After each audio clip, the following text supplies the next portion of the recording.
کیا آپ جانتے ہیں کہ بٹگرام کا نام بٹگرام کیوں ہے؟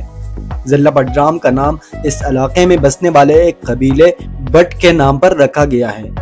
گرام ایک سنسکرت لفظ ہے جس کا مطلب گاؤں یا بستی ہوتا ہے، یعنی بٹوں کا گاؤں۔ تاریخی طور پر یہ علاقہ مختلف پشتون اور ہند کو بولنے والے قبائل کا مسکن رہا ہے، جن میں سواتی، یوسفزئی اور گوجر قبائل شامل ہیں۔ بٹگرام کی تاریخ کیا ہے، اس پر بھی تھوڑی سی بات کرتے ہیں۔ بٹگرام کی تاریخ ہزاروں سال پرانی ہے اور یہ خطہ مختلف ادوار میں مختلف تہذیبوں اور حکمرانوں کے زیر اثر رہا ہے۔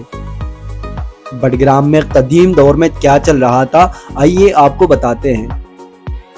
بٹگرام کا علاقہ گندھارا تہذیب کا حصہ رہا ہے، جو 2000 سال قبل بدھ مت کا ایک بہت بڑا مرکز تھا۔ قدیم زمانے میں یہ راستہ وسطی ایشیا، چین اور ہندوستان کو ملانے والی تجارتی شاہراہوں میں شامل تھا۔ مسلمان حکمرانوں کے دور میں بٹگرام کی کیا اہمیت ہے؟ محمود غزنوی، شہاب الدین غوری اور دیگر مسلم فاتحین نے اس علاقے سے گزر کر ہندوستان پر حملے کیے۔ مغل دور میں بھی یہ علاقہ شمالی سرحدی چوکیوں میں شامل تھا، اور یہاں پر پشتون قبائل کی آمد کیسے ہوئی یہ بھی بتاتے ہیں۔ 16ویں اور 17ویں صدی میں یوسفزئی، سواتی اور دیگر پشتون قبائل یہاں آباد ہوئے۔ مغل دور میں سواتی قبائل کو یہاں زمینداری ملی، لیکن بعد میں یوسفزئی اور دیگر قبائل کا اثر رسوخ بڑھا۔ انگریز دور 19ویں صدی میں جب برطانوی سامراج نے خیبر پختونخوا پر قبضہ کیا تو بٹگرام کو انتظامی طور پر ہزارہ ڈویژن میں شامل کیا گیا۔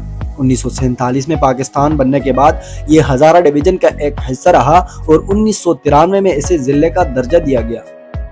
اب بٹگرام کی موجودہ حیثیت کیا ہے، اس پر بھی تھوڑی سی بات کرتے چلیں۔ بٹگرام خیبر پختونخوا کے اہم اضلاع میں شمار ہوتا ہے، جو قدرتی حسن، سرسبز پہاڑوں اور دریاؤں کے لیے مشہور ہے۔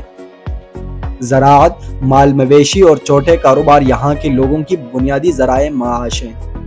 2005 کے زلزلے میں بٹگرام کو شدید نقصان پہنچا، لیکن بعد میں ترقیاتی کاموں کے ذریعے اس کی بحالی ہوئی۔